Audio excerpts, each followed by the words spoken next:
Hello students, welcome to Veena online classes. इस video में हम स्टैंडर्ड 10 मैथ सब्जेक्ट का जो पीरियोडिक टेस्ट है जो 25 मार्क्स का है सितंबर 2021 के लिए जो पेपर है उसका आज हम फुल सॉल्यूशन देखने वाले हैं। ओके, और ये जो सॉल्यूशन रहेगा इंग्लिश मीडियम स्टूडेंट्स के लिए रहेगा। चलिए फटाफट स्टार्ट करते थे। सबसे पहले सेक्शन ए है, आंसर एज डायरेक्टेड 1 to 5 यहाँ पे क्वेश्चन है और एक एक मार्क के है और हमें यहाँ पे करेक्ट आंसर चूज़ करना है। तो डेसिमल फॉर्म जो है 129/2² 5⁻7 7�5 इज़ कैसा रहेगा। तो यहाँ पे 7 की वजह से आपको पता होना चाहिए कि नॉन टर्मिनेटिंग रहेगा। ओके, सो यहाँ पे जो आंसर रहेगा वो रहेगा B, non terminating. Okay, so here 129 divide by 2² 5⁻7 and 7�5 is non-terminating because उसका रीज़न है कि it is of the form P/Q where Q is not of the form 2n 5m.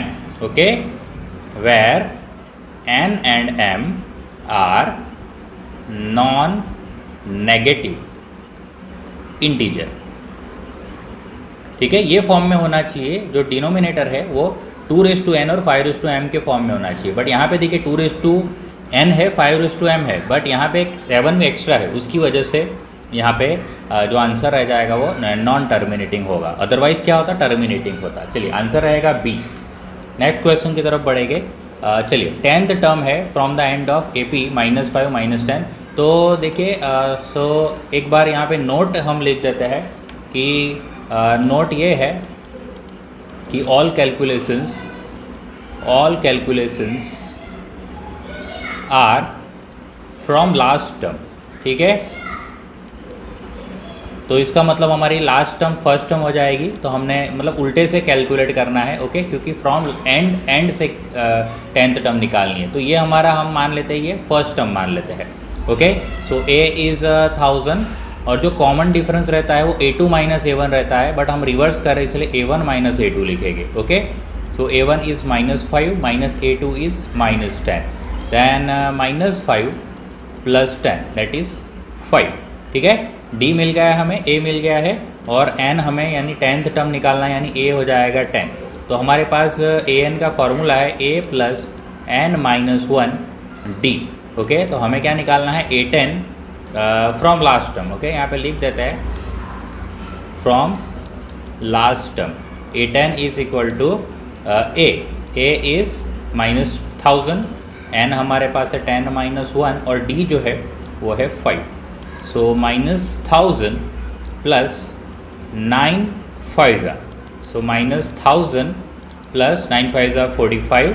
So the answer is -955। Okay, so answer is -955। Next question, in family of 3 children the probability of having at least one boy। तो यहाँ पे हम सबसे पहले outcomes लिख देते हैं। Okay,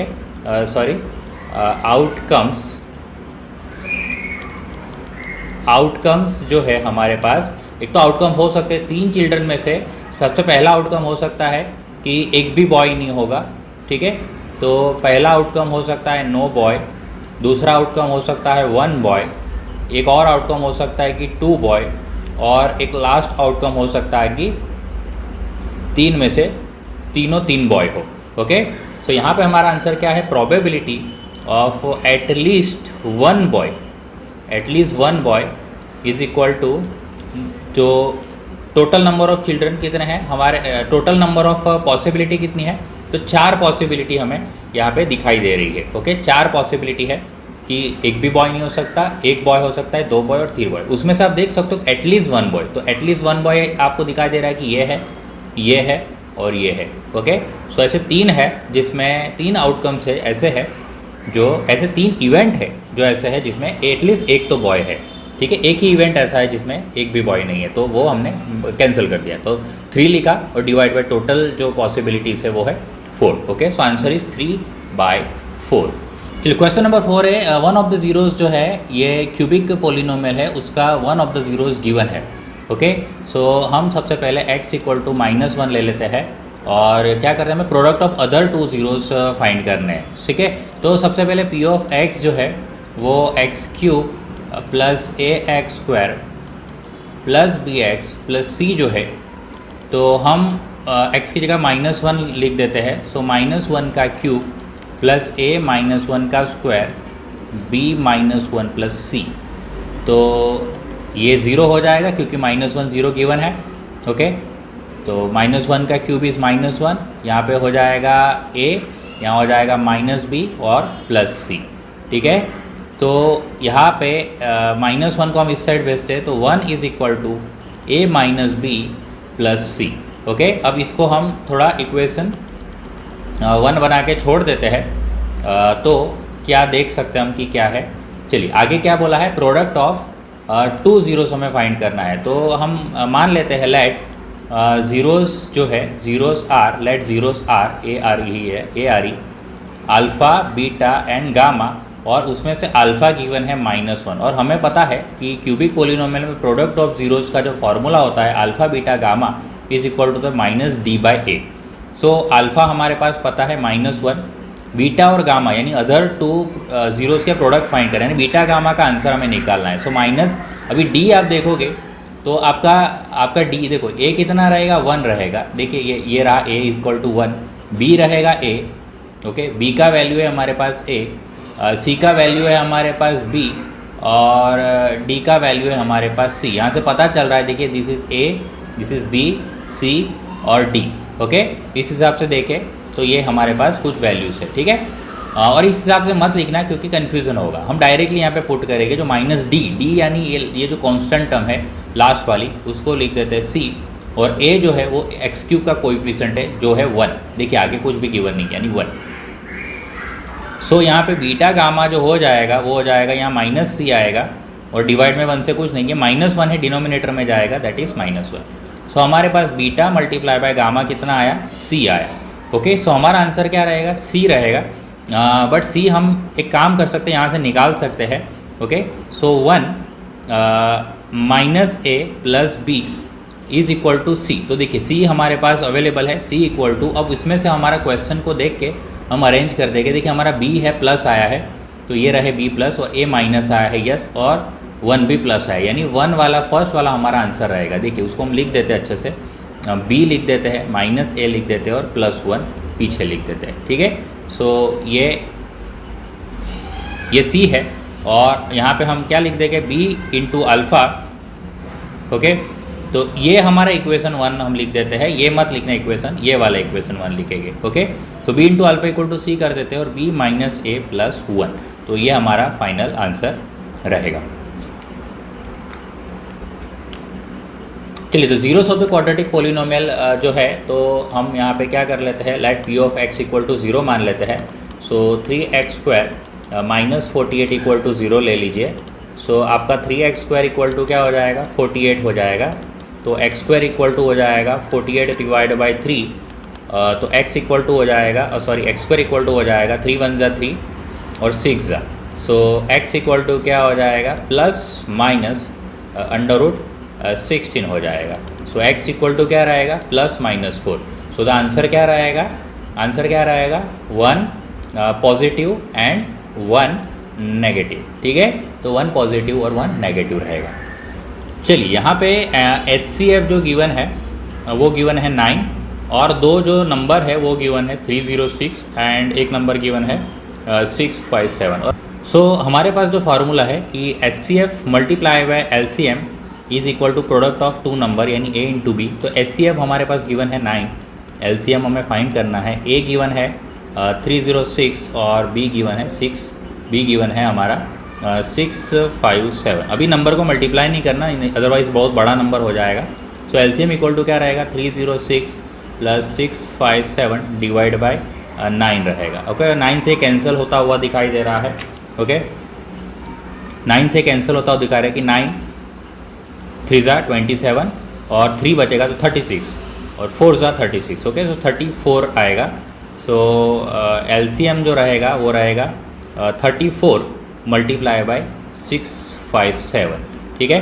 so finally जो LCM का आंसर रहेगा वो रहेगा, इसको मल्टीप्लाई करने से जो आंसर आता है वो आता है 22338, ओके। तो एक बार चेक कर लेना ये सब, ओके, मल्टीप्लीकेशन एक बार आप चेक कर लेना।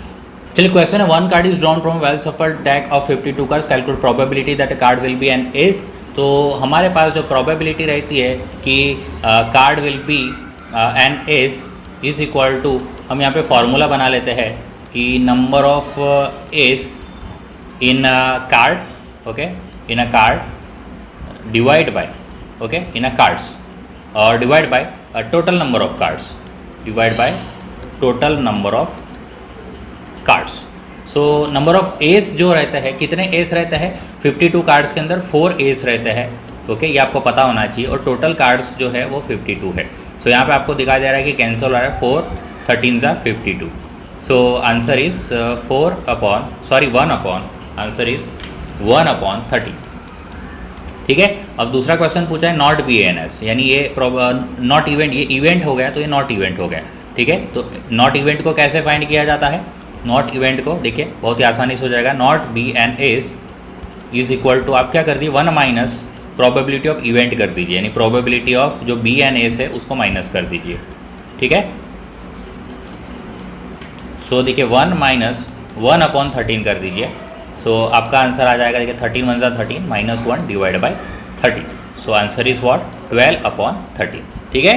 तो प्रोबेबिलिटी ऑफ इस 1/13 आया, तो नॉट BANS आया 12/13। ओके, तो क्वेश्चन नंबर 8 है, find the quadratic polynomial which zeroes are. So हम इस जीरोस को नाम देते हैं कि let alpha equal to first zero बोल देते हैं और beta equal to second zero बोल देते हैं, ठीक है। तो एक हमारे पास दो मेथड है यहाँ पे, दोनों मेथड में आपको बताऊंगा, आपको जो भी पसंद है आप लिख सकते हो, या जो भी आपको आपने सीखी है वो मेथड लिख सकते हो, ओके। तो quadratic polynomial is given by, quadratic polynomial given by होता है P of x is equal to x square minus alpha plus beta, यानी sum of zeroes plus product of zeroes, यानी अल्फ़ा इंटू बीटा, ठीक है। So x square रहेगा minus alpha हमारे पास है 0 और बीटा है √5x plus alpha into beta हमारे पास गिवन है 0। सो एक्स स्क्वायर माइनस √5x, ठीक है। सो जो क्वाड्रेटिक पोलिनोमियल का आंसर आया एक्स स्क्वायर माइनस √5x, ठीक है।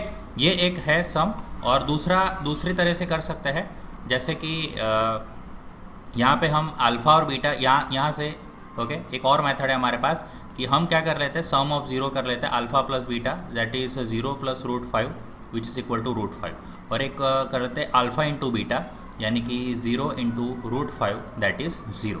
अब हमारे पास जो सम ऑफ ज़ीरो है वो उसका आंसर अवेलेबल है, ओके। सम ऑफ ज़ीरोस जो रहता है, sum of zeros equal to हमारे पास फार्मूला है माइनस b/a, ठीक है। तो सम ऑफ ज़ीरोस जो हमारे पास √5 आया है, और दूसरा हमारे पास एक और क्वेश्चन अवेलेबल है product of zeros, okay. So product of zeros, तो प्रोडक्ट ऑफ ज़ीरोस रहता है c/a। तो प्रोडक्ट ऑफ ज़ीरोस कितना आया है 0। तो अब आप यहाँ पे देख सकते हो, यहाँ डिनोमिनेटर में जो बोला है कि ए सेम होना चाहिए, ठीक है। अगर आपने मेरे लेक्चर्स देखे होगे तो आपको पता होगा, तो ए सेम होना चाहिए, ठीक है। तो देखिए यहाँ पे ए सेम है, इसका मतलब मैं यहाँ पे लिख सकता हूँ, ओके। ये लाइन थोड़ी छोटी कर देते हैं। सो ए इज़ इक्वल टू 1 हो जाएगा, माइनस बी जो है इक्वल टू √5 हो जाएगा। सो यहाँ से b इक्वल टू माइनस √5 हो जाएगा, ठीक है। और एक c जो है, c इक्वल टू आपको दिखाई दे रहा है 0 होना चाहिए। तो स्टैंडर्ड पोलिनोमियल का हमारे पास फार्मूला है, standard polynomial P of x is equal to क्या होता है ax² plus bx plus c होता है। तो a हमारे पास है 1, तो वो लिख दिया मैंने, और b हमारा आया माइनस √5x, और प्लस 0 आया c, तो वो लिख नहीं रहा मैं, okay. So P of x जो है, P ऑफ x वो आया है x² माइनस √5x। ये भी छोटी ही मेथड है, बट देखो ये भी, इसका भी आंसर सेम ही आया है जो मैंने एक ये पहली मेथड से लेके आया हूँ, ओके। चलिए नेक्स्ट क्वेश्चन की तरफ बढ़ेगी। क्वेश्चन 9 है, using Euclid's algorithm find the HCF of 2048 है 960। ओके, तो एक जस्ट हम यूक्लिड्स एल्गोरिदम लिख देते हैं कि Euclid's algorithm is given by, तो वो यूक्लिड का एल्गोरिदम होता है a is equal to B Q plus R. Okay, so जो r होता है वो 0 से कम या इक्वल टू होगा। Okay, r is greater than और equal to 0 and less than b होना चाहिए। ओके, सो ये यूक्लिड्स एल्गोरिदम है। और यहाँ पे आपको दिखाई दे रहा है कि जो 2048 है वो ग्रेटर देन है 960 से। ओके, सो हम जो है वो क्या लिखेंगे, 2048 को डिवाइड करेंगे 960 से। तो देखिए 961 ज़ा 960 और 962 ज़ा 962 ज़ा कितना आएगा। ओके, यहाँ पे थोड़ा रफ वर्क हमें करना पड़ेगा। 962 ज़ा तो 0 12 1920। ओके, सो 1920 आएगा। और 3 ज़ा तो बढ़ जाएगा इससे, तो हम बस यहीं पे स्टॉप करते हैं। और जो रिमाइंडर कितना बचा, अगर 2048 में से 1920 गए तो कितना आएगा। ओके, 8 2 और 128। ओके, सो 128 आएगा। तो अब जो हमारा जो नेक्स्ट डिवीज़न रहेगा वो ये जो b है ना, ये देखिए this is a is equal to B Q plus R. तो अब b को हम यहाँ पे लिख देंगे, यानी 960 को यहाँ होना चाहिए और हम जब डिवाइड करेंगे 128 से डिवाइड करेंगे। सो 128 मेरे ख्याल से 7 ज़ा कितना होना चाहिए। ओके, 128 7 ज़ा, तो 128 7 ज़ा होता है 6 5 14 और 5 होता है 19। ओके, सो 7 1 7 एंड 8, सो 896। और अगर 8 ज़ा करते हैं तो 8 ज़ा में मेरे ख्याल से ये क्रॉस कर जाएगा 100% क्रॉस कर जाएगा। ओके, सो इसका मतलब 7 ज़ा तक ही रखते हैं। तो 896 और रिमाइंडर बचा वो हमें यहाँ पे चेक करना पड़ेगा कि 960 में से 896 गए तो कितने आए। तो आई थिंक 64, देखो 4 हो जाएगा और 4 और 64 हो जाएगा, तो 64 रिमाइंडर बचा। ठीक है, अब हमें क्या करना है, ये 128 हमारा यहाँ पे आ जाएगा। ओके, जिसको हमें डिवाइड करना है डिवाइज़र, और 64 हमारा हो जाएगा डिविडेंड। तो 64 2 ज़ा हो जाता है 128। तो देखिए फाइनली हमारा यहाँ पे रिमाइंडर 0 आ गया है, यानी जो 64 है वो डिवाइज़र है, वो हमारा HCF है। ठीक है, तो यहाँ पे हम लिखेंगे since remainder is 0 now, the divisor 64 is the required HCF। Okay, so यहाँ पे लास्ट में आंसर लिख देंगे कि 10 HCF जो रहता है 960 और 2048 का वो है 64। चलिए, write the first 4 term of the AP when the first term A and common difference D are given. Okay, so यहाँ पे फर्स्ट हम करते हैं A जो 10 गिवन है और D हमारा भी 10 गिवन है। सो हम यहाँ पे फर्स्ट टर्म लिखते हैं। फर्स्ट टर्म जो रहेगा वो A1 रहेगा, यानी A रहेगा इक्वल टू 10। इसी तरह हम यहाँ पे लिखेंगे सेकंड टर्म, तो हमारी जो सेकंड टर्म रहेगी वो A2 रहेगी, यानी A प्लस D रहेगी। ओके, सो A है 10 और D है 10, यानी कि आंसर इज़ 20। इसी तरह आप करते जाइए थर्ड टर्म, ये सब आपको लिख देना है। ओके, ये फोर्थ टर्म लिख देना और फिफ्थ टर्म लिख देना, ये आपको फिलअप करना है। मैं यहाँ पे डायरेक्ट लिख रहा हूँ A3 A4 और A5। सो A3 रहेगा A प्लस 2D, ये रहेगा A प्लस 3D और ये रहेगा A प्लस 4D। ओके, तो ये सारी टर्म्स हमारी आ रही है। देखिए 10 प्लस 2 टाइम्स 10, यानी ये हो जाएगा 30। ये रहेगा 10 प्लस 3 टाइम्स 10, यानी ये हो जाएगा 40। और 10 plus 4 times 10 is equal to 40। सो हम आंसर लिखेंगे यहाँ पे द फर्स्ट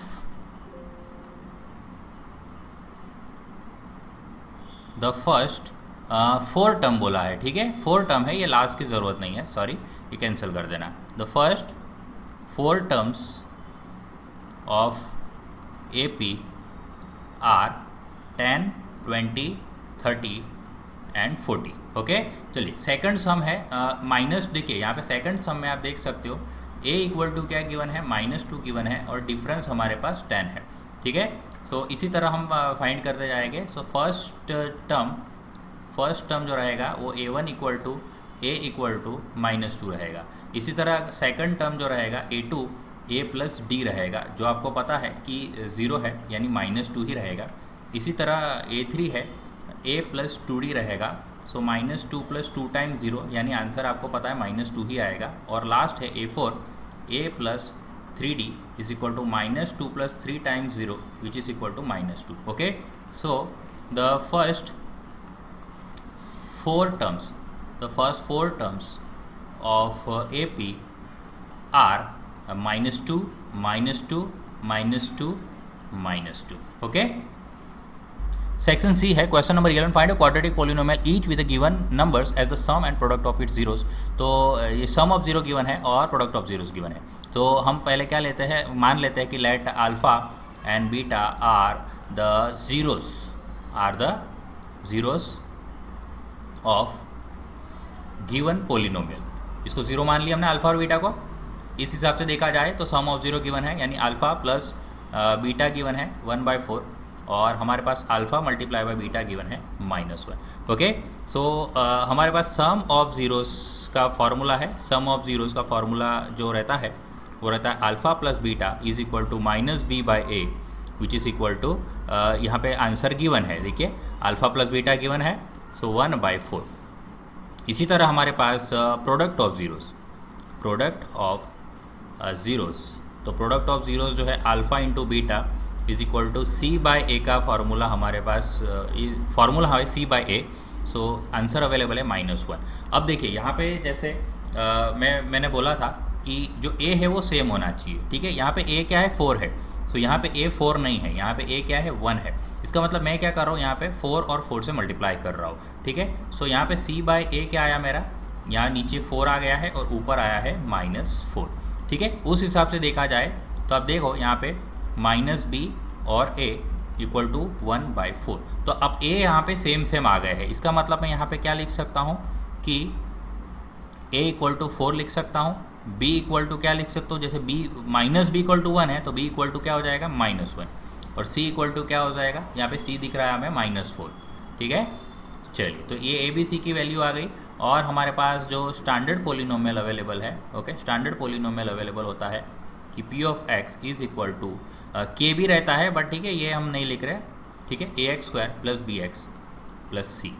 तो a हमारे पास है 4, x², b हमारे पास अवेलेबल है तो -x और c हमारे पास अवेलेबल है। Okay, so this is our required polynomial. Okay, so this is our required polynomial. Okay, ये लिख लेना आप। Question number 12, an integer is chosen between 0 and 100. What is the probability that it is divisible by 7 and not divisible by 7? तो सबसे पहले हमें यहाँ पे कितने नंबर ऐसे हैं जो 0 और 100 के बीच में है जो डिविजिबल है, जो हमें मतलब प्रोग्रेशन की हेल्प से फाइंड करने पड़ेंगे। ओके, सो यहाँ पे मैं सबसे पहले लिख रहा हूँ कि नंबर्स डिविजिबल बाय 7 आर यहाँ पे लिख देते हैं एक चीज़ की बिटवीन 0 and 100 आर। वो कौन से नंबर है, एक तो 7 डिविजिबल होता है, 14 डिविजिबल होता है, 21 डिविजिबल होता है। ओके, और डॉट डॉट डॉट करके लास्ट जो नंबर है 100 से आगे वाला 99, तो 99 हम डिवाइड करके देख लेते हैं, 7 1 7 तो 2 बचेगा 29, 7 4 28, तो 1 बच रहा है रिमाइंडर, यानी 98 ऑब्वियसली 100% डिवाइड होगा। ओके, 98 डिवाइड होगा ही होगा, 7 1 7 2 बचेगा और 14 28, देखिए हो गया। तो यहाँ पे यानी कि 98 डिविजिबल है। तो हियर ये क्या बना रहा है, this numbers, okay, this numbers form NAP का मतलब होता है एरिथमेटिक प्रोग्रेशन। ओके, तो एरिथमेटिक अगर प्रोग्रेशन बना रहा है तो उसका फर्स्ट टर्म हो गया 7, और जो डिफरेंस हम निकाल सकते हैं A2 - A1 से, यानी कि 14 - 7 से, यानी कि 7, और जो लास्ट टर्म है हमारे पास AN वो है 98। अब हमें n फाइंड करना है, यानी इसके ये कितने नंबर है वो काउंट कर लेते हैं। Okay, so AN equal to हमारे पास फार्मूला है A + n - 1 D।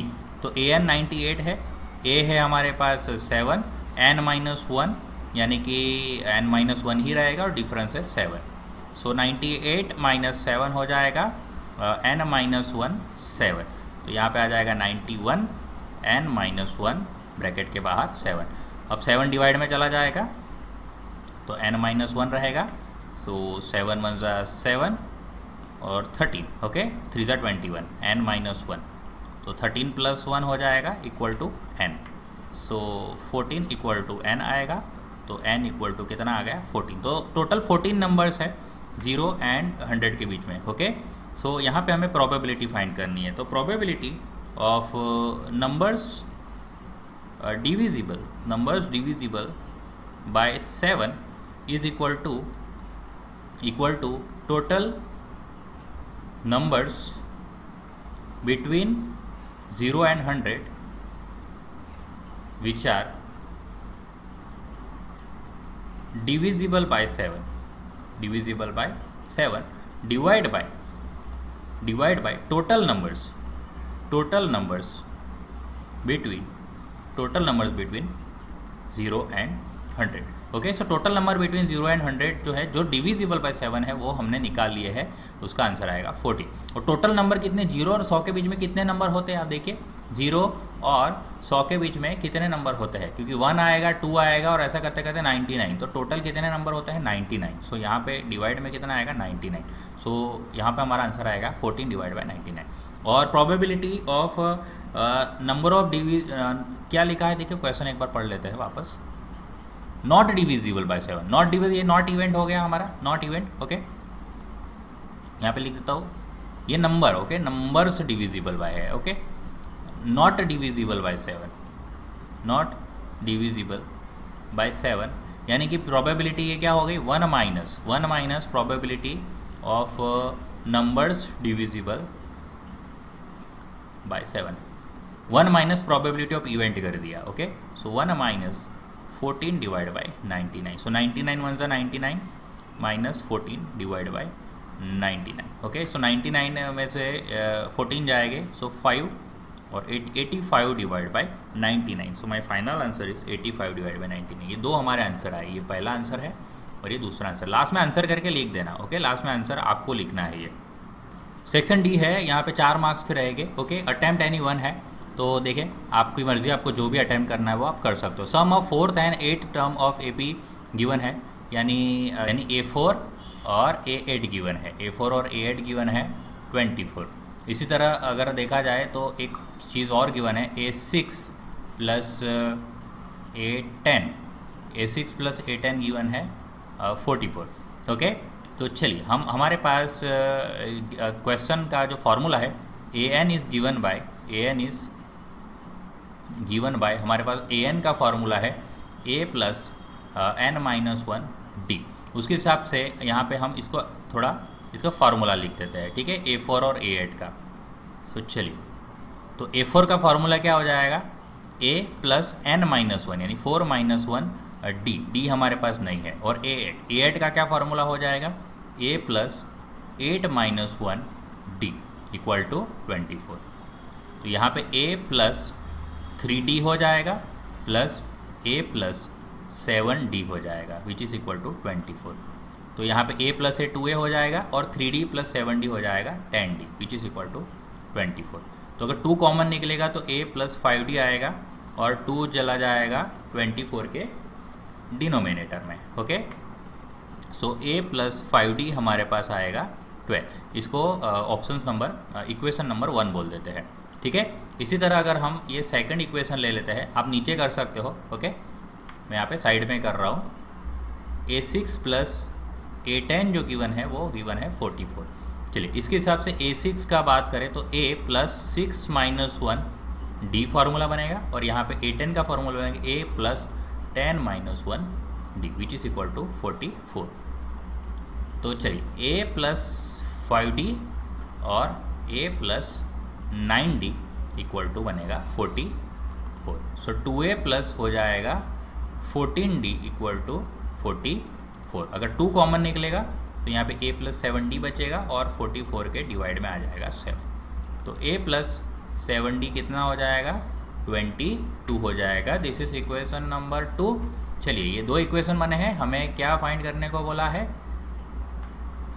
हमें बोला है first three terms of A P, okay. और फर्स्ट थ्री टर्म के लिए ए और डी चाहिए, तो हम इस इक्वेशन को सॉल्व करते हैं। ए प्लस 5d इक्वल टू 12 और हमारे पास है a plus 7d equal to 22।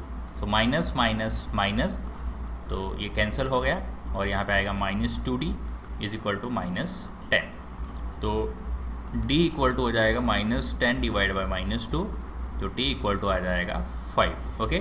So d आने के बाद हम d का वैल्यू पुट कर देते हैं पहले वाले इक्वेशन में, okay. Putting the value of d in equation 1, तो क्या हो जाएगा a प्लस 5d, d यानी 5 which is equal to 12। So a plus 25 equal to 12, तो a इक्वल टू हो जाएगा 12 माइनस 25, तो a इक्वल टू हो जाएगा -3 और 1 यानी 30, ओके। सो a आ गया, d आ गया। सो फर्स्ट थ्री टर्म निकालना है, यानी हमारा फर्स्ट टर्म जो हो जाएगा वो हो जाएगा a equal to a1 equal to a equal to -13, okay. फिर जो सेकंड टर्म हो जाएगा, सेकंड टर्म यानी कि a2 हो जाएगा a प्लस d यानी -13 प्लस 5 दैट इज़ 8। और इसी तरह लास्ट जो हमें एक और टर्म फाइंड करना है, third term a3 is equal to, हमें बोला है, मैं a2 प्लस d कर लेता हूँ, ओके। So 8 -8, this is -8, okay. So -8 plus 5 that is -3, okay. So आप इस तरह से आंसर लिख सकते हो कि फर्स्ट थ्री टर्म्स आर -13 -8 -3, ठीक है। चलिए ये हमारा यहाँ पे सम सॉल्व हो गया। चलिए क्वेश्चन नंबर 14 है, obtain other zeros of 3x⁴। ये इसके दो जीरोस, दूसरे जीरोस निकालने हैं। देखिए 2 जीरोस गिवन है, एक्चुअली टोटल कितने जीरोस होते हैं, 4 जीरोस होते हैं। 4 जीरोस में 2 जीरोस गिवन है, okay. So let alpha is equal to, okay, x ले लेते हैं यहाँ पे। Here 2 zeros are √5/3 and -√5/3। तो चलिए यहाँ पे x इक्वल टू ले लेते हैं √5/3 और एक और x इक्वल टू ले लेते हैं -√5/3। सो यहाँ पे x -√5/3 हो जाएगा इक्वल टू 0 और यहाँ पे हो जाएगा x प्लस √5/3 इक्वल टू 0। सो अगर इसको कंबाइन कर दे तो x -√5/3 और दूसरे ब्रैकेट में आ जाएगा x प्लस √5/3 इक्वल टू 0। तो फार्मूला के हिसाब से हो जाएगा x² minus 5/3 equal to 0, okay. So x² minus 5/3, इसको मैं बोल देता हूँ g of x, okay. Say g of x, इसका नाम g ऑफ x दे दिया, okay. So x² minus 5/3 is one of the factor of p of x, okay. तो p ऑफ x जो है वो मैं लिख देता हूँ यहाँ पे, p ऑफ x, फिर नीचे काम आएगा, okay. 3x⁴ 6x³ minus 2x² minus 10x minus 5, okay. तो एक फैक्टर मिल गया है। अब हम दूसरा फैक्टर निकाल लेते हैं। तब कैसे मिलेगा, जब इससे मैं डिवाइड करूँगा तब, ओके। सो मैं क्या करूँगा, डिवाइड करूँगा p ऑफ x को g ऑफ x से। तो चलिए p ऑफ x यहाँ लिख देता हूँ 3x⁴ plus 6x³ minus 2x² minus 10x minus 5 और यहाँ रहेगा x² माइनस 5/3। चलिए x² है और मुझे लाना है 3x⁴, तो मुझे चाहिए 3x², ओके। तो आंसर आ जाएगा यहाँ पे 3x⁴। और 3x² को माइनस 5/3 से मल्टीप्लाई करूँगा तो देखिए कितना आएगा, 3x² मल्टीप्लाई बाय माइनस 5/3 करते हैं तो कितना आता है, 3 कैंसिल हो जाता है और माइनस 5x² आता है, ओके। तो x² वाला टर्म x² नीचे ही लिखेंगे तो आगे वाला छोड़ देंगे, साइन चेंज करेंगे माइनस प्लस। सो ये कैंसिल हो गया, 6x³ एज इट इज़ और यहाँ पे आ जाएगा प्लस 3x² और ऊपर से आएगा माइनस 10x माइनस 5। चलिए अब x² है और मुझे लाना है 6x³, तो मुझे चाहिए 6x चाहिए और ये आ जाएगा 6x³ और 6x को माइनस 5/3 से मल्टीप्लाई करेंगे तो कितना आएगा, माइनस 5/3। तो 3 2 ज़ा 6 और 2x माइनस 5 यानी माइनस 10x आएगा। तो यहाँ पे लिख देता हूँ माइनस 10x, माइनस प्लस ये गया 3x² और ये भी गया, ओके, ऊपर से आया -5। चलिए x² में मैं क्या करता हूँ, +3 मल्टीप्लाई करता हूँ, तो मेरे पास आंसर आएगा 3x²। और 3 को -5/3 से मल्टीप्लाई करते हैं तो क्या आता है, देखिए 3 कैंसिल हो गया, -5 बचेगा ओनली, तो -5 आ गया है। सो माइनस प्लस, जिससे ये कैंसिल होके 0, रिमाइंडर 0 आया, ओके। सो ये जो है ये हमारा आया है Q(x), ओके, Q(x) आया है। तो आपको पता होना चाहिए कि P(x) इज इक्वल टू क्या होता है, G(x) multiply by Q(x) plus remainder. So remainder तो 0 आ गया है, ओके। सो यहाँ पे हमारे पास जो P(x) है वो गिवन है, P(x) लिख देते हैं 3x⁴ plus 6x³ minus 2x² minus 10x minus 5 equal to G(x) जो है वो x² माइनस 5/3 है। और हमारा जो क्वेश्चन आया है वो आया है 3x² plus 6x plus 3, 3x² plus 6x plus 3, और R(x) आया है 0, तो वो लिखने की ज़रूरत नहीं है। तो देखिए 2 फैक्टर पे, एक फैक्टर ये रहा एंड एक फैक्टर ये रहा, तो इस फैक्टर के ज़ीरोस बाकी, इस फैक्टर के ज़ीरोस तो गिवन ही है। तो हम क्या करते हैं, लेट Q(x) इक्वल टू 0 ले लेते हैं, ओके, यानी इसके फैक्टर निकालते हैं। तो 3x² प्लस 6x प्लस 3 के 0 निकाल लेते हैं। अगर 3 को कॉमन निकालोगा तो अंदर बचेगा x² plus 2x plus 1 equal to 0, तो 3 डिनोमिनेटर में चला जाएगा RHS में। सो x² प्लस 2x प्लस 1 बचेगा इक्वल टू 0। और ये आपको दिखाई दे रहा है कि ये हमारा क्या है, ये हमारा एक आइडेंटिटी से मैच करता हुआ दिखाई दे रहा है। सो दिस इज x प्लस 1 का होल स्क्वायर, ठीक है। और x प्लस 1 का होल स्क्वायर है यानी x plus 1 equal to 0 and x plus 1 equal to 0। So x equal to कितना आएगा, -1 आएगा, और यहाँ पे भी x इक्वल टू -1। तो जो दूसरे 2 ज़ीरोज़ हमें फाइंड करने थे वो मिल गए। So other 2 zeros are -1 and -1, okay. So चलिए यहाँ पे हमारा जो क्वेश्चन है, क्वेश्चन का सॉल्यूशन है, ये पेपर का सॉल्यूशन है, वो कंप्लीट होता है, ओके। चलिए तो फिर थैंक यू। आई होप कि आपको आज मैंने जो भी सॉल्यूशंस बताया वो समझ आया होगा। वीडियो अच्छा लगा तो लाइक करिए, ज़्यादा से ज़्यादा अपने दोस्तों से वीडियो को शेयर कीजिए, और अगर फर्स्ट टाइम इस चैनल को विजिट कर रहे हो तो चैनल को सब्सक्राइब करना ना भूलें। चलिए फिर अब मिलेंगे नेक्स्ट वीडियो में। थैंक यू, जय हिंद।